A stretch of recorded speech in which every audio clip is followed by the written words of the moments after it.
Senhor Deus Todo-Poderoso, muito obrigado por mais um dia, pela tua presença. Aqui vamos fazer mais um estudo da sua Santa Palavra, Pai. Que possamos aprender um pouco mais de Ti, que o Santo Espírito possa nos iluminar e iluminar também a vida de cada um que irá assistir esse vídeo. É meu pedido e agradecimento em nome de Jesus. Amém. Então, vamos começar mais um estudo. Esse é o canal Clamando no Deserto. Nós temos também a opção no WhatsApp, Telegram, Spotify e blog clamandonodeserto.com.br. Seja muito bem-vindo. Será o estudo do capítulo 3 do livro Interpretando as Escrituras. Capítulo 3. Por que alguns cristãos têm uma Bíblia maior? As três correntes principais do cristianismo, ortodoxos, orientais, católicos, romanos e protestantes, concordam a respeito do conteúdo canônico do Novo Testamento, mas diferem quanto ao número de livros inseridos no cânon do Antigo Testamento. Enquanto os protestantes reconhecem 39 livros no cânon do Antigo Testamento, os católicos romanos aceitam 46, além das adições aos livros de Esther e Daniel. Os protestantes se referem aos 7 livros adicionais como apócrifos, enquanto os católicos os chamam de deuterocanônicos. Apócrifos, um termo grego que significa oculto ou secreto, refere-se a uma coleção de livros que datam do 3º século a.C. até aproximadamente 100 anos depois de Cristo. Deuterocanônicos, um termo grego que significa literalmente segundo cânon. Desde o Concílio de Trento, é usado pelos católicos romanos para descrever os 7 livros e as adições a Daniel e Esther, que os protestantes chamam de apócrifos. Bom, então aqui a gente vê a primeira divergência, né?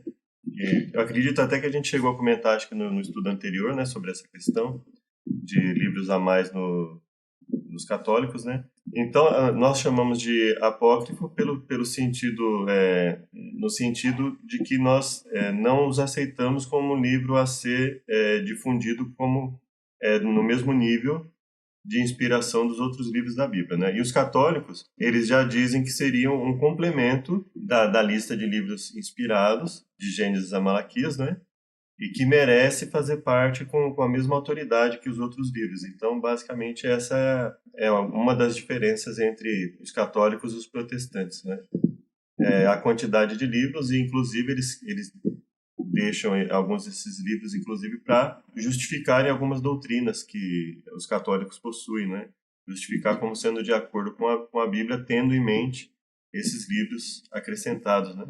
Os livros apócrifos. Primeiramente, aparecem 2 narrativas, intituladas Tobias, às vezes também chamado de Tobit, e Judite. De natureza um tanto semelhante são as 3 adições ao livro de Daniel, conhecidas como Susana, a oração de Azarias e o cântico dos 3 jovens, e Bel e o dragão. Existem 6 adições ao livro de Esther, mas elas geralmente não recebem nomes distintos. Depois há entre os apócrifos 2 livros sapienciais, intitulados Sabedoria de Salomão e Eclesiástico, não confundir com o livro canônico de Eclesiastes, também conhecido como Sabedoria de Jesus, o filho de Siraque, ou, abreviadamente, Siraque. Em seguida vem o livro de Baruque e os 2 livros dos Macabeus. Estes descrevem, a partir de 2 perspectivas diferentes, a revolta dos judeus contra Antíoco IV no 2º século a.C. Às vezes, outros livros são mencionados entre os apócrifos, como 1ª e 2ª Esdras e a oração de Manassés, mas não estão inclusos no cânon católico romano do Antigo Testamento. Aqui nós vemos que há tanto esses livros quanto essas adições, né? Por isso que a Bíblia Católica é um pouco maior, com 46 livros. Interessante ver também que tem alguns livros a mais, que são esses últimos apócrifos, que não aparecem nem na Bíblia Católica, nem na Bíblia Cristã, né? Conforme foi falado aqui, que é o 1º e 2ª Esdras e a oração de Manassés. Se nós formos estudar mais ainda, vamos ver que tem outros livros, que não está citado aqui, que também são considerados apócrifos, né? Como Evangelho de Enoque, né? Exatamente. Evangelho de Pedro. Isso só falando do Antigo Testamento, né? Ah, sim. Então quer dizer que a gente vê que tanto os católicos como os protestantes, vamos assim dizer, né? Eles consideram que alguns livros são apócrifos, alguns livros não devem fazer parte da lista, que seria o cânon, né? A lista de livros bíblicos, né? A diferença é que eles consideram alguns livros a mais do que os protestantes, né? Mas a ideia de livros apócrifos, ou seja, de livros que, apesar de existirem, não devem fazer parte da lista dos livros do conhecido Antigo Testamento, que seria de Gênesis a Malaquias. A ideia de que alguns livros não devem fazer parte, elas estão no cristianismo como um todo, né? Retrospecto histórico. Embora existam diversas opiniões sobre a época em que o conteúdo do cânon do Antigo Testamento foi concluído entre os judeus, há provas convincentes de que as escrituras hebraicas, tidas como sagradas pelos judeus na época de Cristo e dos apóstolos, continham os mesmos livros aceitos hoje como canônicos no Antigo Testamento das Bíblias protestantes. Nem o cânon judaico, nem o cânon protestante incluem os livros apócrifos. Embora escritos cristãos do segundo século contenham algumas citações ou alusões aos apócrifos, estes, com poucas exceções, não são citados como escrituras. A lista de Melito. É importante registrar que a primeira lista de livros do Antigo Testamento, elaborada por um escritor cristão, Melito, que foi bispo de Sardes na segunda metade do segundo século, não inclui os livros apócrifos. Embora divirja ligeiramente quanto à ordem dos livros, a lista acima é idêntica ao rol dos livros do Antigo Testamento, inclusos nas Bíblias protestantes, com exceção do livro de Esther, ausente na lista de Melito. O que causou esta mudança de atitude em relação aos apócrifos? Não é fácil encontrar uma resposta clara para esta pergunta. Uma teoria defende que os judeus de Alexandria aceitaram os apócrifos como parte do Antigo Testamento grego, chamado Septuaginta, em contraposição ao Antigo Testamento hebraico dos judeus da Palestina.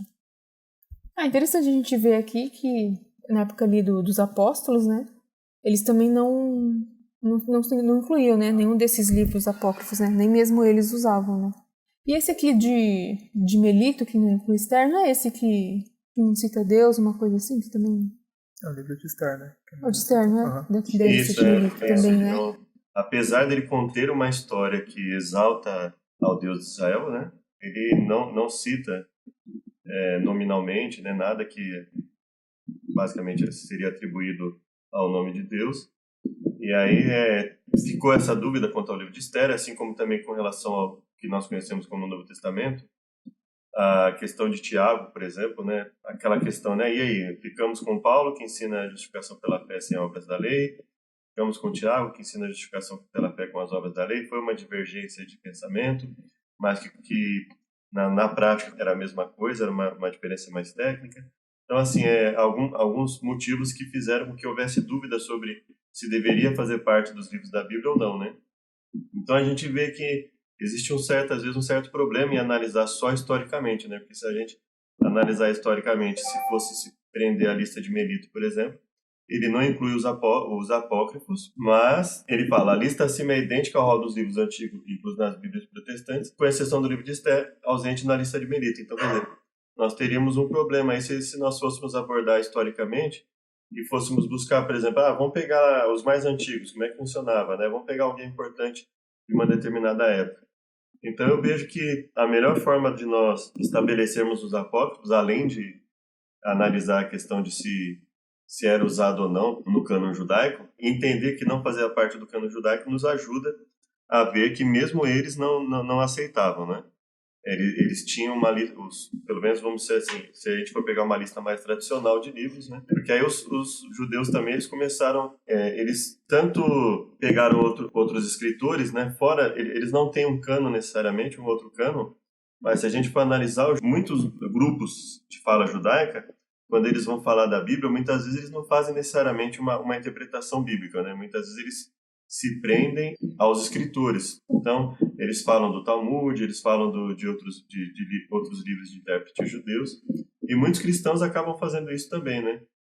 Então, essa ideia de, por exemplo, como determinar livros apócrifos? Eu acho que o melhor seria que cada estudioso da Bíblia lesse esses livros que são chamados de apócrifos e entendesse, né, visse, por exemplo, por que o cristianismo considera como apócrifos?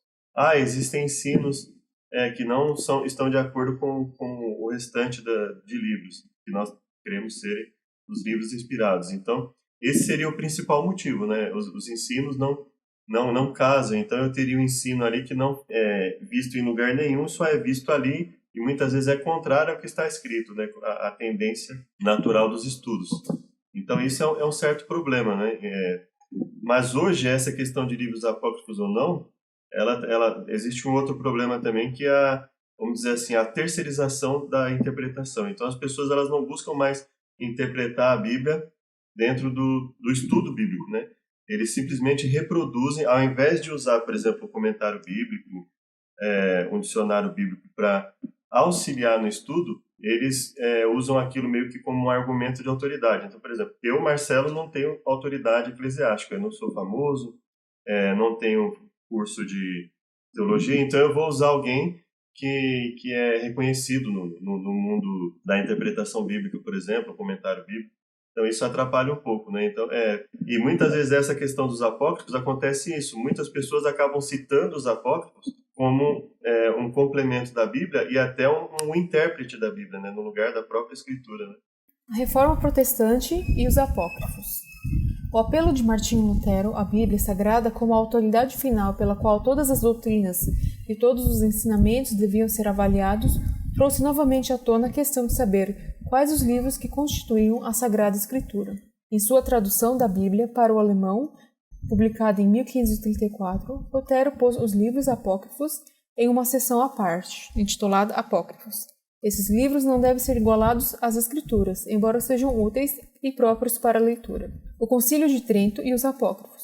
Durante a Quarta Assembleia, a Igreja publicou, em 8 de abril de 1546, o decreto concernente às Escrituras canônicas. Nele, além de declarar que o Concílio recebe e venera com igual afeto de piedade e reverência todos os livros do Antigo e do Novo Testamento, bem como as tradições não escritas, a Igreja acrescentou uma lista dos livros sagrados a serem incluídos no cânon. Na lista constavam os livros apócrifos tradicionais. E o decreto afirmava que, se alguém não receber como sagrados e canônicos os livros do Antigo e do Novo Testamento inteiros e em todas as suas partes, como se convém na velha edição Vulgata, seja anátema. Aqui a gente vê que houve duas formas de verificar os apócrifos, né? Então, por um lado, havia um grupo que falava, olha, nós não aceitamos esses livros em pé de igualdade com o restante das Escrituras. E por outro, o Concílio de Trento falou, quem não aceitar seja visto como maldição. Então, assim, para aquela época, né, quem estava vinculado à igreja iria ver isso e falar assim, nossa, né, não quero ser uma maldição na igreja, né? Os estudiosos da igreja estão dizendo que eles devem ser considerados, então quem sou eu para dizer que ele não pode ser considerado? Então, esse é o efeito do argumento de autoridade, né? Quando a pessoa olha para a instituição que está falando, ao invés de olhar para a estrutura do argumento. Então, assim, por que eu devo aceitá-los ou por que eu não devo aceitá-los, né? Por exemplo, a atitude de Lutero, ela foi interessante. Ele falou, olha, eu vou manter aqui para as pessoas terem acesso, mas eu vou deixar no final como um grupo à parte para as pessoas lerem, eles têm algum valor no sentido de instrução, ou no sentido, por exemplo, 1 Macabeus é bastante usado como uma fonte histórica de dados, né? A revolta de Judas Macabeus, se não me engano o nome dele, né? A Revolução de Macabeus. Então, já o segundo livro de Macabeus, por exemplo, ele é tido como um livro um pouco mais místico, mas o 1 Macabeus, ele, por exemplo, é um livro histórico. Então, por isso que Lutero fala, né? Sejam úteis e próprios para a leitura, ou seja, você pode até ler, não é que está tudo errado ali, não é que não tem nada para se aproveitar, mas existem pontos ali que nós não aceitamos e por isso eles são considerados apócrifos. Então, a ideia de um livro apócrifo não é um livro que só contém a mentira, né? Só contém ensinamentos errados. É a ideia de que existem ensinos ali que causam uma certa preocupação e por isso é melhor não considerá-los em pé de igualdade com o restante da lista de livros que nós cremos como inspirados, né? Essa é a ideia de apócrifo. E é interessante ver que esses livros ficaram mais oficiais mesmo somente em 1546, né? Foi com o Concílio de Trento. Antes disso, apesar de já ter provavelmente já tinha essa discussão, né? Que até no start anterior vimos que a Septuaginta já havia, mas a parte oficial mesmo foi somente nessa data, né? Ficou um bom tempo sem saber exatamente o que seriam esses livros. Acho que ficou obrigatório, né? Eu creio até que eles já fossem, né? Mas eu acredito assim, como ninguém questionava a validade desses livros, né? Então a igreja acho que não precisava se manifestar oficialmente. Aí depois de toda a divergência, né? Então a igreja se manifestou, eu aceito e assim, se eles criam assim, né, é natural que eles se manifestassem dessa forma, né?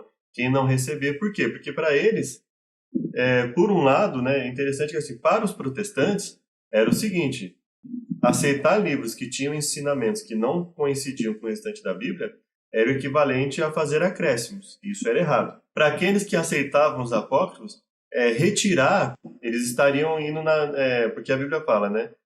Tudo bem que é o caso de Apocalipse, mas evidentemente pode se aplicar para todos os outros livros, né? E para a Bíblia como um todo. Então, não se pode nem acrescentar nem retirar.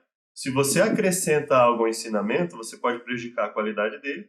E se você retira algo do conjunto de ensinamentos bíblicos, você também prejudica. Então, por um lado, tinha aqueles que aceitavam que os apócrifos eram um acréscimo desnecessário, porque tinha ensinamentos prejudiciais, e por outro, aqueles que aceitavam os apócrifos entendiam o seguinte: retirar é prejudicial, porque esse ensinamento é bíblico, né? Então, ficou essa divergência, né?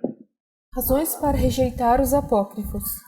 Vale salientar que há nos apócrifos sinais de que na época em que foram escritos havia cessado o dom profético. A imortalidade da alma. A doutrina da alma, por exemplo, conforme ensinada no livro apócrifo de Sabedoria de Salomão, difere claramente do conceito de alma ensinado nas escrituras hebraicas. Salvação pelas obras.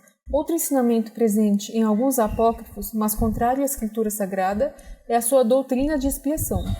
Em Tobias 12, 8 e 9, encontramos um anjo chamado Rafael, instruindo Tobit e seu filho Tobias de que mais vale dar esmola do que acumular tesouros de ouro. A esmola liberta da morte e purifica de todo o pecado. Isso contradiz frontalmente o ensino bíblico de que o pecado se purifica com sangue, tipificado pelo sangue dos animais sacrificados, e em realidade pelo sangue de Cristo, em cumprimento do tipo do Antigo Testamento. Hebreus 9, 22, 1, 3. É Cristo, o Cordeiro de Deus, que tira o pecado do mundo. João 1, 29. Aqui alguns pontos, né, que vem trazendo das divergências que foram escritas nos apócrifos e que divergem, né, com as escrituras. Isso. A questão da imortalidade da alma, assim, já não seria uma divergência com a boa parte, vamos dizer assim, do mundo protestante atual, né, talvez, ou do mundo evangélico, né, por assim dizer. Inclusive nas igrejas tradicionais, né, existem aqueles que defendem a imortalidade da alma. Mas aí a questão da salvação pelas obras, né, se a gente pegar a esmola liberta da morte e purifica de todo pecado, por mais louvável que seja a esmola, a gente sabe que ela não tem esse poder, né? Ajudar alguém não significa se purificar de todo pecado, né? Mas uma observação que eu queria colocar é quando ele fala assim: havia cessado o dom profético. Eu acho meio complicado usar esse termo, né? Cessado o dom profético, porque nós reconhecemos que o dom profético ele se manifesta de várias formas, né? Não só através de escritos bíblicos, né? É claro que a gente tem esse período aí de 400 anos sem nenhum livro ter sido escrito e acrescentado ao cânon, né? E a partir dali não...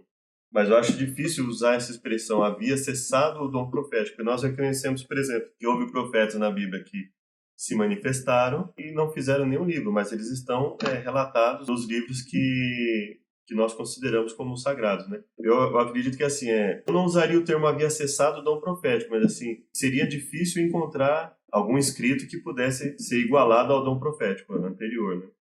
Então, assim, eu acredito que Deus não teria deixado... Muito difícil que não tivesse surgido ninguém inspirado por Deus durante 400 anos.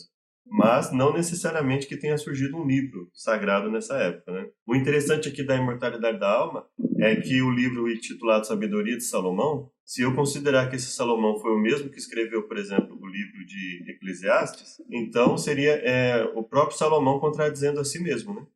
Ou seja, no livro de Eclesiastes, ele diz que para onde tu vais, né, na morte para onde tu vais, não há ciência, não há nada, né? Que os mortos não sabem coisa nenhuma, eles não louvam a Deus, etc. E ao mesmo tempo ensinar em um outro livro a imortalidade da alma. Então, aí a gente vê dois motivos evidentes, né? Para nós que não cremos na imortalidade da alma, fica muito evidente essa questão como um livro apócrifo, mas, por exemplo, se esse for o motivo, por exemplo, das outras igrejas protestantes não aceitarem o livro de Sabedoria de Salomão, ficaria difícil para eles justificarem, né? Porque eles acreditam, então a gente vê que aí tudo depende da doutrina que a pessoa aceita também, né? Uhum.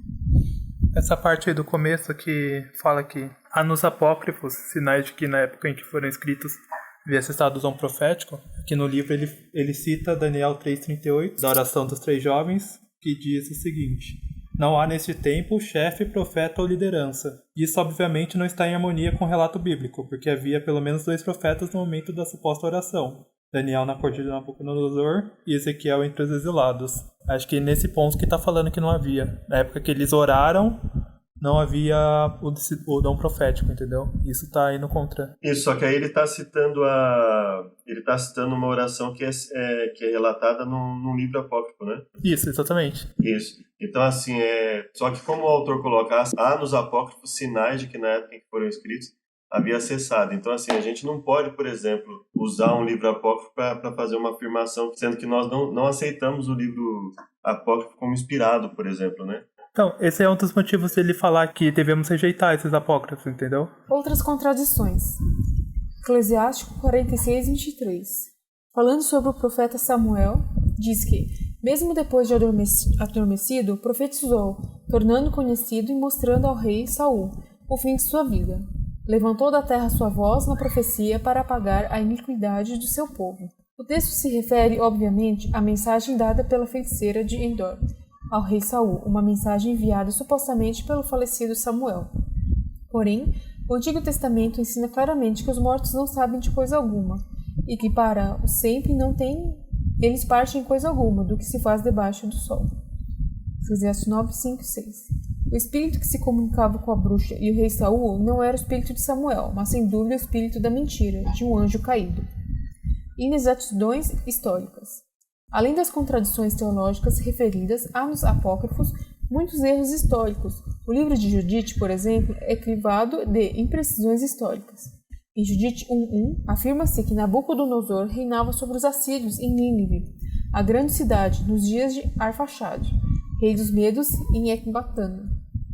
Ora, Nabucodonosor reinava sobre os babilônios, na cidade de Babilônia, e não sobre os assírios na cidade de Nínive. Nínive foi destruída pelo rei Nabopolassar, o rei de Nabucodonosor.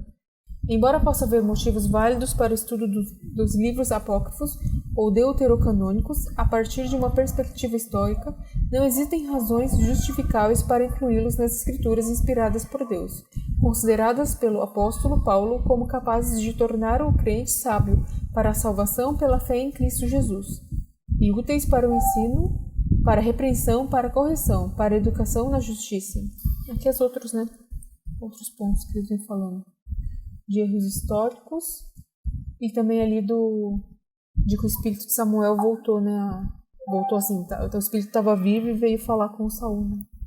Até hoje, né, os judeus, quando eles vão se basear nos livros judaicos, e a própria forma também, né, diga-se de passagem, né, a própria forma que a Bíblia relata a história da feiticeira de Endor e a questão de Samuel, então ali, muitas vezes eles tentam, né, verificar, olha, mas e essa linguagem aqui? A linguagem dá a entender que realmente ela teria falado com Samuel e tal, e aí eles pegam algumas outras fontes judaicas, né, então a gente percebe que existe essa dificuldade, né, mesmo quando eles pegam livros que eles reconhecem que não estariam em pé de igualdade, por exemplo, com as escrituras, ainda existe essa dificuldade, né, entre os que aceitam e os que não aceitam, mas evidentemente, quando nós vamos comparar com Eclesiastes, e não só com Eclesiastes, mas com a própria ordem dada na Bíblia de não se consultar os mortos, né? Uma proibição clara que havia de não se consultar os mortos, como dentro da lei.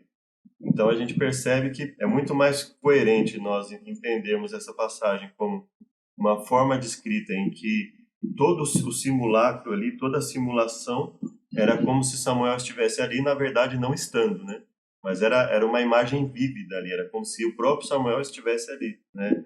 Então a Bíblia esclarece, né, nos dá essa informação sobre essa imagem vívida, como se e o próprio a feiticeira de Endor, o próprio Saul entendendo ali que era o próprio Samuel falando, mas por outro lado o contexto bíblico mostrando para nós que, primeiro, ele já fez algo errado em pedir alguém para que se consultasse os mortos. Segundo, o contexto bíblico mostraria que isso não seria possível. Então, ajustando tudo isso, nós entendemos dessa forma, né? Então a gente vê que essa contradição em si com relação à viúva de Endor, né? Ela, dependendo da crença da pessoa, ela fica um pouco mais difícil de ser defendida ou não, né? E a inexatidão histórica, né? Uma das coisas que tem sido usadas contra os próprios livros que nós criamos como livros inspirados é isso, né?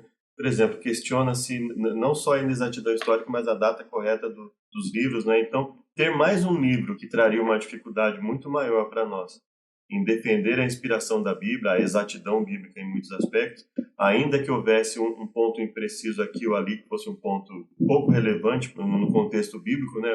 Uma confusão ali, um erro de cópia e alguma coisa nesse sentido, e trazer mais um livro que traga uma inexatidão, que nesse caso seria um erro grave, vamos dizer assim, né? A questão de Nínive já ter sido destruída e ser colocado como alguém reinando sobre ela, né? Então a gente vê que são problemas que devem ser levados em consideração ao explicar para uma pessoa por que existe essa diferença, né, entre os livros. E aqui, por exemplo, eles ensino, repreensão, correção e educação na justiça. Não se questiona, por exemplo, que esses livros possam ter utilidade para ensino, repreensão, correção e educação na justiça. Não se questiona isso. Mas se eles realmente habilitariam o servo de Deus para que ele se tornasse completo, perfeito no sentido de completo, em todos os ensinamentos bíblicos, e perfeitamente habilitado para toda boa obra, tendo em vista que eles têm erros no sentido doutrinário, erros no sentido histórico. Então isso seria prejudicial para um ensino. Eles poderiam sim ser úteis para algum tipo de ensino, repreensão e correção, e alguma educação na justiça, mas não toda. E eles não fariam o servo de Deus ser completo, eles fariam o servo de Deus ser incompleto, no sentido de que eles trariam informações falhas, né, que prejudicariam a compreensão do restante da Bíblia, né? Quer orar pra gente, Camila, fazendo por favor? Filho de Deus e amado Pai, obrigado, Senhor, por mais esse estudo que tivemos. Obrigada por nos conceder a bênção de poder termos a Tua Palavra, para podermos entender mais um pouco da Tua vontade e também podermos aprender um pouco mais de Ti.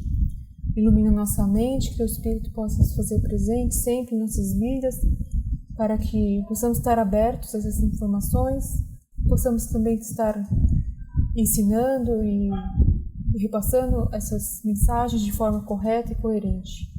Abençoe a cada um de nós e também nos concedendo uma boa semana. E te peço agradeço em nome de Jesus. Amém.